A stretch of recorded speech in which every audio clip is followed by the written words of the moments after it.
Although I'm going to do it in the context of the magnetic force, the review that I'm about to do for the cross product is applicable to any time, any place you use the cross product. As I said, the motivation here was that in a previous recording, maybe the one that you just finished watching, or maybe you haven't seen it, but whatever, I came up with this expression, here's a force, this is actually a vector here, and if it doesn't even matter if none of this makes any sense to you. Like I said, I'm sort of assuming that this recording is being seen independently of the particular course in which I happen to be teaching and the course for which I'm making this recording. This recording hopefully could be watched by pretty much anybody. So I have a vector here. In this case, it happens to be a force vector that's created by an electric field and a magnetic field. If you know what those are, great. If you don't worry about it. In any case, the thing I want you to notice is that one of the terms here involves the cross product operation. Now, the cross product is one of two ways to multiply a vector. Presumptively, if you're watching this recording, you've seen the other ones. You can multiply a vector by a scalar, and remember, all that does is change the magnitude, the scale of a vector, but it doesn't change the kind of vector it is, and it doesn't change the direction, except for the special case when you multiply by -1, which would just flip the direction 180 degrees. The second way of multiplying a vector is by another vector through the dot product. And so you take the dot product of two vectors. This is just to remind you, we don't actually need it here for this discussion, but just for context, the dot product of any two vectors. If A is some arbitrary vector, B is some other arbitrary vector, then by definition, this is how the dot product is defined.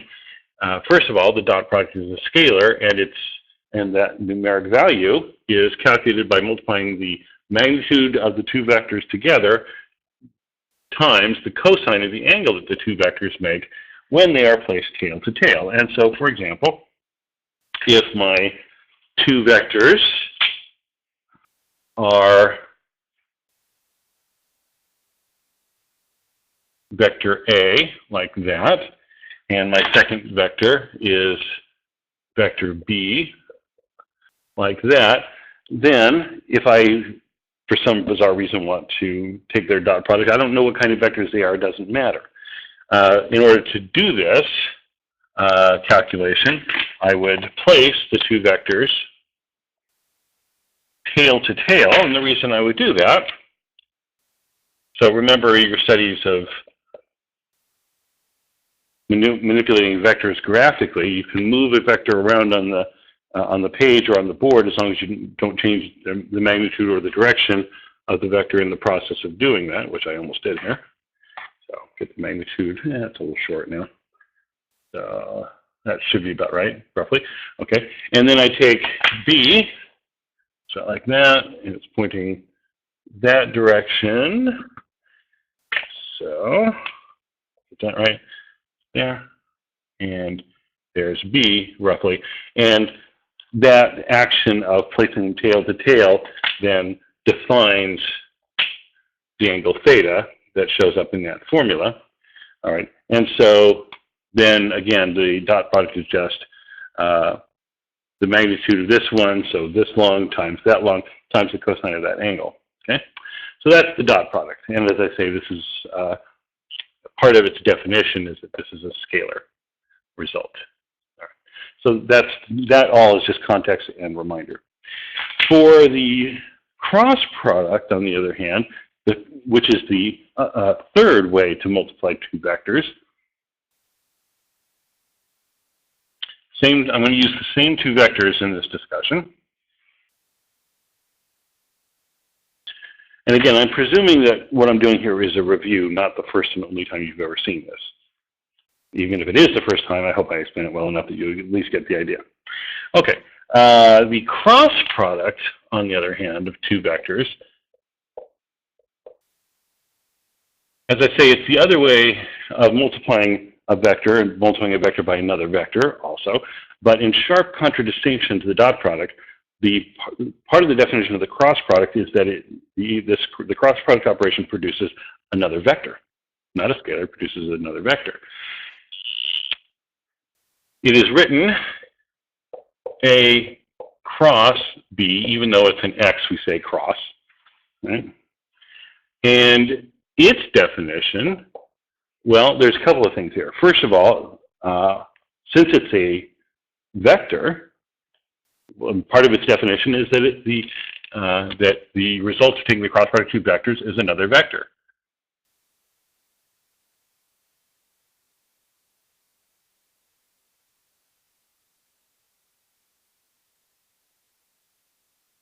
Produces a vector result. All right, and actually, so what I really need to do is say, okay, let me first of all call the vector that is going to result. I'll just call it vector C.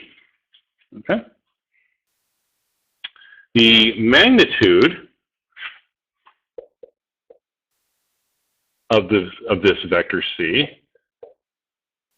is defined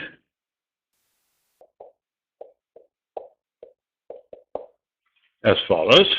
The magnitude of A times the magnitude of B times the sine of the angle between A and B when they're placed tail to tail. Same angle theta as was in the dot product. So that's the magnitude of C. As for the direction, and now here it comes, the direction of this vector C, or I guess that vector C, is determined by something called the right-hand rule.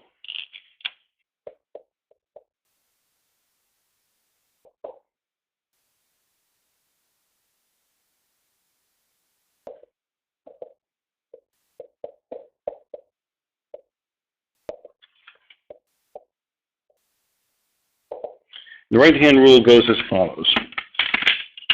First, I will draw it, and I will wave my hands around at the drawing that I put on the board, and then I will wave my hands around in space. I'll push meter 6 around, and again, I'm assuming this is not the only time or the first time that you've ever seen this, so this won't be as complete as that I might do if I really thought this was the first time you'd ever seen it. All right, so copy my two vectors A and B that I had before, and again place them. They'll have the same magnitude, the same directions, placed in tail to tail.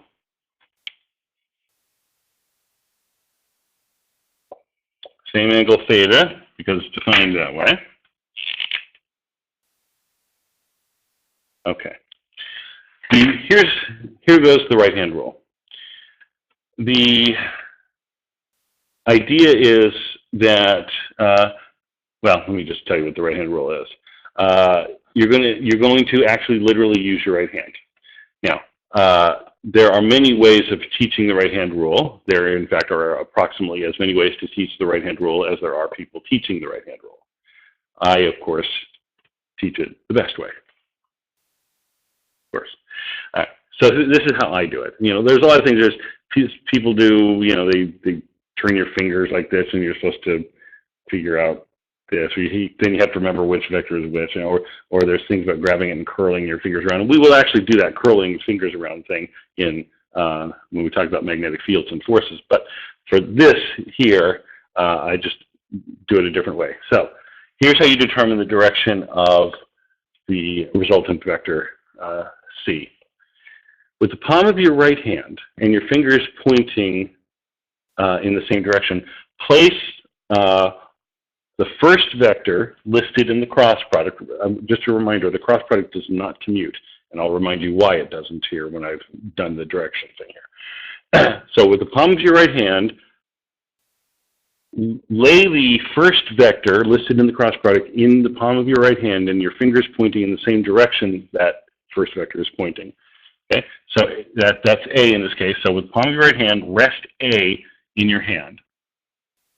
And then, with your thumb outstretched, push the first vector listed into the second vector listed through the angle theta between them when they're placed tail to tail.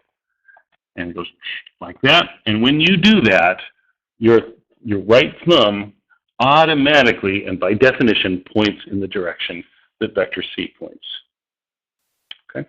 In this particular case, as you can see, my thumb is pointing out of the board, and so the resultant vector C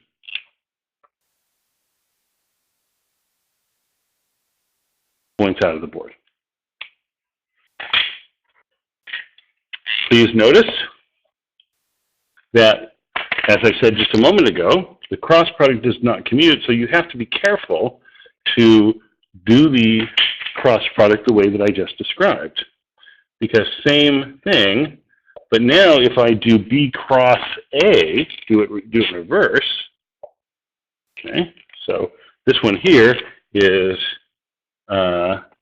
C is equal to A cross B.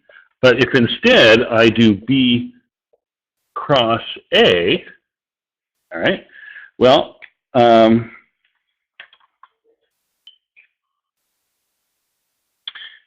you follow the rule. With the palm of your right hand, lay the first vector in the palm of your right hand with your fingers pointing in the direction. Now you might think, oh, well, you just do it like that. But no, you don't. Because of the second step. You have to push the first vector into the second vector through the angle theta. The only way to accomplish that here is for your right hand to point like this. Okay, so B is in the palm of my hand, and I'm going to push B into A through the angle theta between them, like this, and then when I outstretch my right thumb, it's pointing into the board. Okay, which draws like this. And this is why the cross product does not commute, because the direction of B cross A is exactly 180 degrees opposite the direction of A cross B. Okay? And that difference, of course, matters with vectors. But I hope you'll notice that the magnitude is still the same. AB sine theta, B times A sine theta, same magnitude, but opposite direction. And so, in fact, this result here is equal to negative C. Okay? Or if you prefer, C is equal to the negative of B cross A, whichever. Anyway, so as far as our quick and dirty review of the cross product, there's this line here. That's how you calculate the magnitude. And the direction is from the right-hand rule. And if you have already mastered some other way of applying the right-hand rule, if you like this finger thing, or if you like thumbs and curling your fingers around and whatever, that's fine. If you've got a way that you are comfortable with, fine, do it that way. But if you are still struggling with it, consider what I did. So with the palm of your right hand, push the first vector listed into the second vector listed through the angle theta. And if you do it that way, your right thumb will always and without fail point in the direction of the resultant vector. No fuss, no muss, no worries. Okay, that's the review of cross product. Yeah, and so now for those of you who are watching this in the context of magnetic forces and fields, go ahead and pick up on the next lecture on magnetic forces, and because the reason this all came up, recall, is this force expression, which involves a magnetic field, had this cross product. That's why I interrupted the conversation with that. And for those of you who have no idea what the hell this is, well, you'll see it in a few quarters.